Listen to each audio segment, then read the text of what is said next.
Pass લઈને બેઠું છે મારું વીર ના સોંગાનું પરિવાર જેથી મારો ફૂલજી દાદો અને ફૂલજી મોહન એની વસ્તી ફૂલજી દાદાની જ વસ્તી નામ તો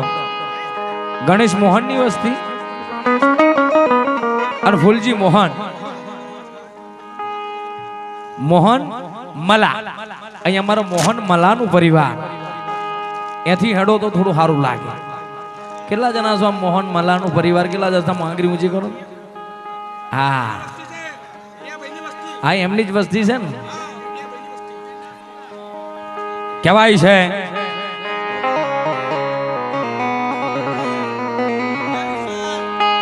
જેથી મારો વીર ના સોંગો જેથી એનો જન્મ થયો હતો વાતો તો કલાકારો ઘણી બધી કવિઓ તો ઘણા બધા ગાય છે પણ મારે વીર નાસુંગાની વાત કરવી છે કઈ માટીમાંથી બનેલો છે કેમ એનું નામ વીર નાસુંગો રાખવામાં આવ્યું છે 52 વીર અને એમાંથી મોટો વીર વીર નાસુંગો એની વાત કરવી છે જેથી દેવલોકની અંદર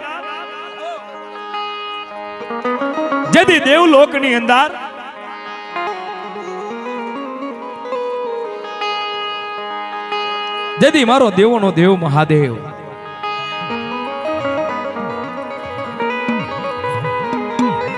અને તેથી શક્તિ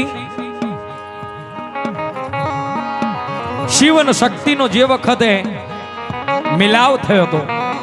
ભેળો થયો હતો તે વખતની વાત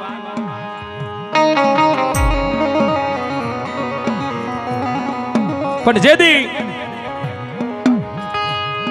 શિવની જે શક્તિ રહી ને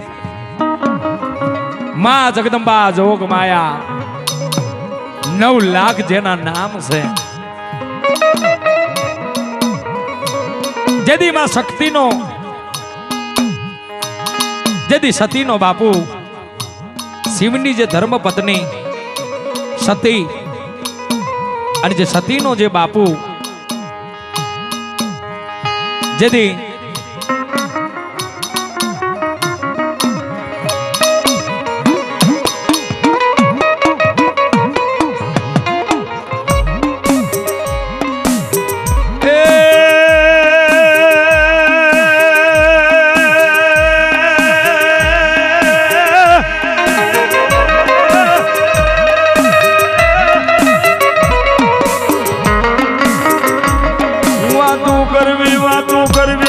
કરતા તો વર્ષો વીતી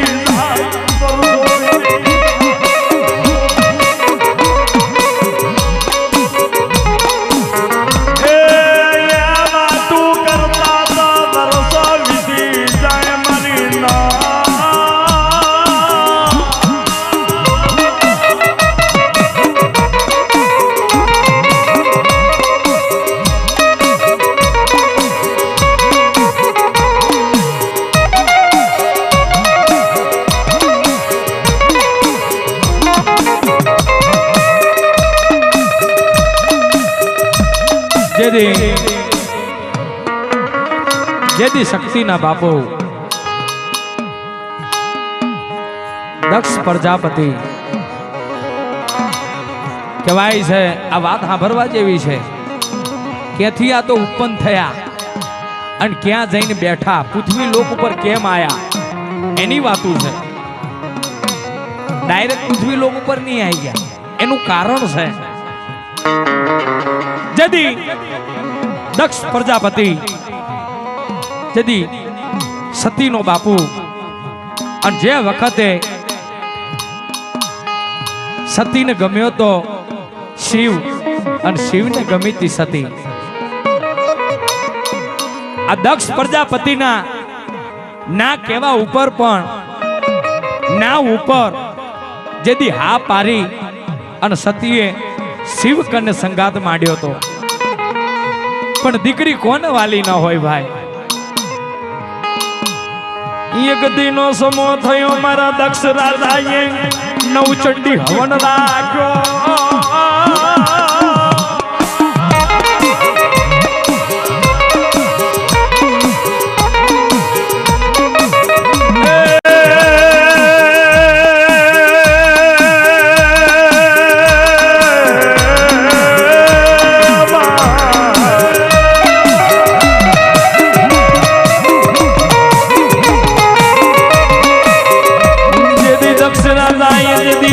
નવચંડી હવન રાખ્યો ને તેથી પોતાની દીકરીને આમંત્રણ આલ્યું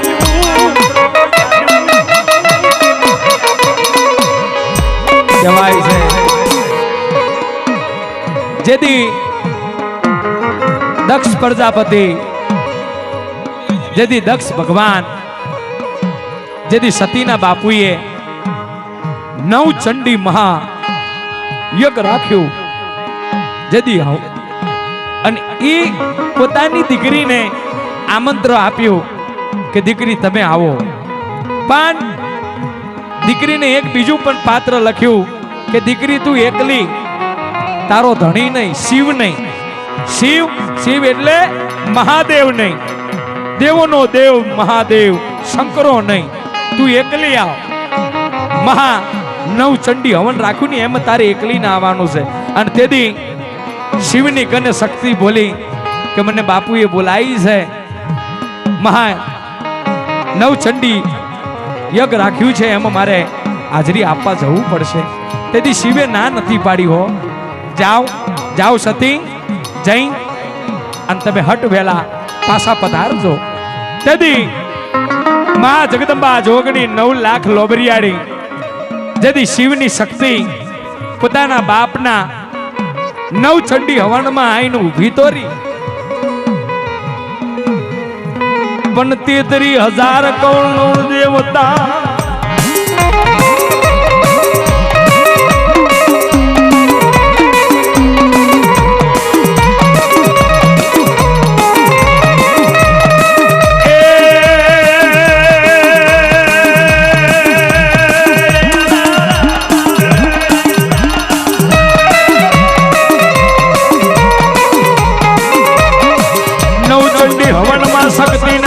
શક્તિ આઈને ઉભો 10 મિનિટ કરે 10 મિનિટ કરે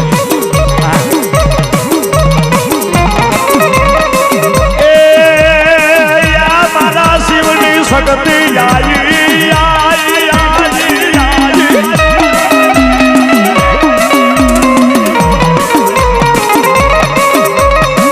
શિવની શક્તિ આઈને દક્ષ રાજા પ્રજાપતિ ના અગ્નિ આઈને પોતાના બાપના હવન માં આઈને ઊભી રહી સતી કહેવાય છે પોતાના બાપના કહેવા પ્રમાણે સતી આઈને તો ઊભી રહી પણ જે મહા નવચંડી હવનની અંદર 33 કરોડ દેવને આમંત્રણ આપ્યું દક્ષ રાજાએ અને તેથી દક્ષ રાજાના કહેવા પ્રમાણે 33,000 કરોડ દેવતા અહીં પધરાયા હતા પણ જે સતીને આવતા જોઈ ને એટલે કરોડ દેવતા આયા હતા એટલે મેનું માર્યું કે આર્યું દક્ષ રાજાની દીકરી એક ને એક સતી એ બીજે ક્યાંય નહીં જી એક બાવાને જી છે બાવાને અઘોરીને જી છે અઘોરી એટલે શિવ ભોળોનાથ આવા મેના માર્યા એટલે સતીને બીજું કઈ ન ઉકલ્યું જે પોતાનો બાપનો જે નવચંડી હવન ચાલતો હતો ને એમે પોતાનો જીવનો ઘા કર્યો સતી બની કે હવે ન રહેવાય મારા ધણીને આવા શબ્દો બોલે એટલે મારે ન જીવાય પણ એથી નવચંડી હવનમાં તો પડી પણ એવી વાત કોને મળી ત્રિલોકના મહાદેવને પડી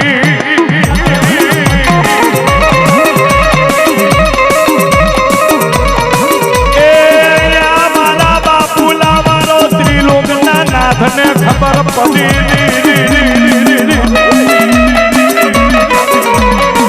કહેવાય છે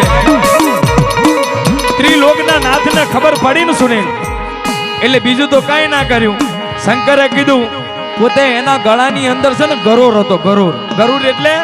હવા હો ભૂતરાનો માલિક હતો હવા હો ભૂતરાનો મારી ગરુડને કીધું કે જાઓ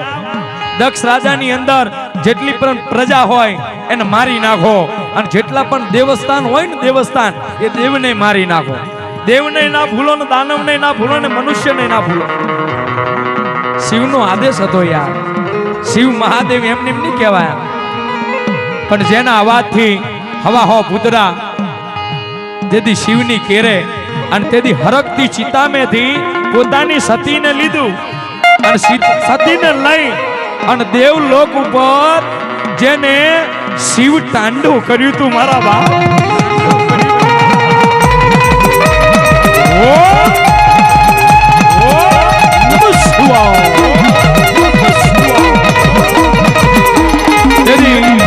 આમ તો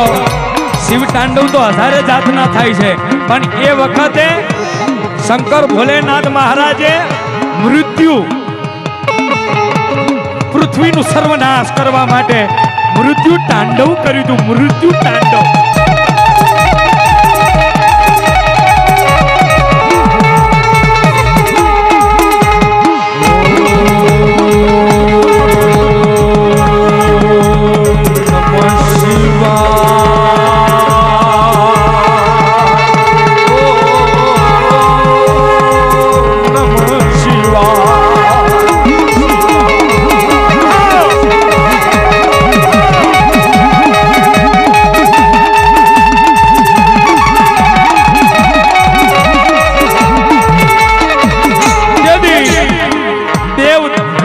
જે 33 કરોડ દેવતા આયા હતા ને એ જીવ બચાવતા બચાવતા ક્યાં ગયા? ભગવાન વિષ્ણુ કને. વિષ્ણુને કીધું કે હે દેવોનો દેવ વિષ્ણુ ભગવાન, અમારીથી ભૂલ થઈ છે, અમારીથી ભૂલ થઈ છે. માં સતીએ પોતાના જીવનો ઘા કર્યો છે અને શિવે મૃત્યુ તાંડવ કર્યું છે. અમને કોઈને નથી મિલતા. આ વાતની અંદર ધ્યાન દેજો. ભુવા તો કેટલાય ધૂણીને જતા રહે. આ વાતની અંદર ધ્યાન કરજો. નદી વિષ્ણુ ભગવાનના હાથની માલી પાસે મહાચક્ર હતું. જેથી ચક્ર આદેશ કર્યું, ચક્ર ત્યાં ઉડતું ઉડતું ક્યાં ગયું? શિવ જે શક્તિને લઈને મૃત્યુ તાંડવ કરતો હતો ને એ શક્તિના 52 ટુકડા થયા હતા. 52 ટુકડા થયા હતા અને પૃથ્વી લોક ઉપર એના આ સતીના અંશ પડ્યા હતા, અંગ પડ્યા હતા. એમેથી એક મોટો વીર કહેવાય છે. તેથી 52 વીર તો બન્યા, પણ એમેથી અત્યારે મોટો વીર કહેવાય છે મારો વીર નાસુંગો. એને કેમ મોટો કહેવામાં આવે છે?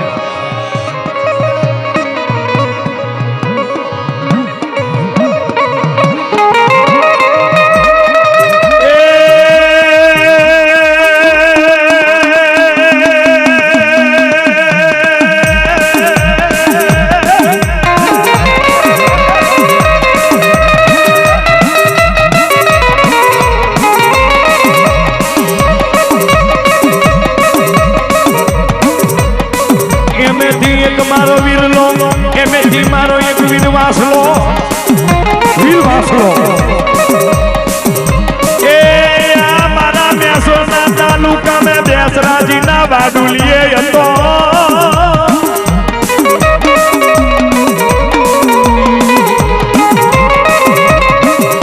તેથી મારી બેસરાજીના હવા હો ફુકરાની હોર રાખતો.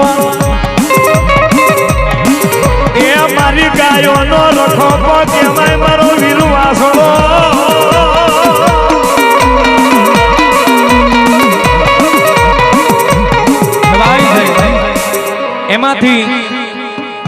એમાંથી એક વીર જેથી બેસરાજીનું વાડોલ્યું, જેથી બોરુવન જંગલ, અને બોરુવન જંગલની અંદર માં બેસરીના પાલવની અંદર આવીને પડ્યો હતો. આ જે વીર વાસળો એને કેમ વીર નાસુંગો કહેવામાં આવે છે? પહેલા વીર વાસળો, પણ વીર નાસુંગો કેમ? કે જેની હવા હો સેના જેથી મોગલ લઈને આવ્યો હો, જેથી કુકડા કાપ્યા, ગાયું કાપી, અને ગાયું ને કુકડાના હાટું જો બચાવવા માટે આજે વીર વાસડાનું જેથી ભોળું કપાયું હોય અને તેદી માં જગદંબા જોગની 9 લાખ લોબરિયાળી ભગવતી બોસર આવી હોય હવા હો કુકડાએ હજીવન કર્યા ગાયું હજીવન કર્યું અને વીર વાસડાને હજીવન કર્યો અને તેદી માં ભગવતી બોસર બોલી કે 52 વીરની અંદર તું મોટો વીર ગણાઈશ અને જા આ પૃથ્વી લોકની અંદર એ તો ઠીક છે તને વીર વાસડા તરીકે ઓળખશે પણ અમે દેવીઓ જ્યારે જાવું હે ને ત્યારે ચોહડ દેવીઓનો હાંકનારો તું વીર બનીશ મારા બાપ ચોહડ દેવીઓનો હાંકનારો વીર બનીશ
મહારાજ આવો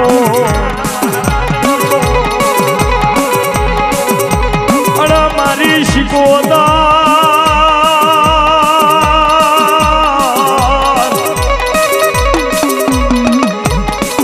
આવો આવો મારી મહીસાગરી મેલડી ચામુંડે આવો અને મારી પાટણની અમીર કકુની સધિયા